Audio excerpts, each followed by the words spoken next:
Ďateľ.sk prináša čitateľovi úplne iný pohľad na slovenskú, ale aj zahraničnú politiku.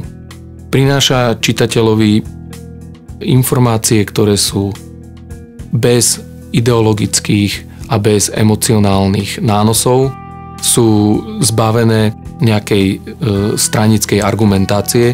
To znamená, že Ďateľ.sk sa nestavia ani na stranu vlády, ani na stranu opozície. Ďateľ.sk chce informovať o tom, čo je v pozadí slovenskej politiky. A čo motivuje politikov, aby konali tak, ako konajú. A chce prinášať aj informácie, ktoré sa neobjavujú v iných médiách.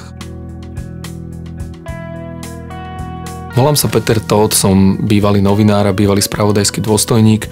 V Slovenskej informačnej službe som pôsobil aj na vysokej funkcii riaditeľa sekcie vnútorného spravodajstva, ľudovo nazývanej aj kontrarozviedka.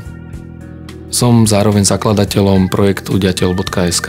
Mojou hlavnou motiváciou je, aby slovenskí čitatelia mali príležitosť dozvedieť sa o politike bez toho, aby im niekto vnúcoval svoj ideologický pohľad na svet, aby mu vnúcovali svoje predsudky a aby mu vnúcovali nejaké nekontrolované emócie, ktoré proste v mnohých médiách sú neustále prítomné.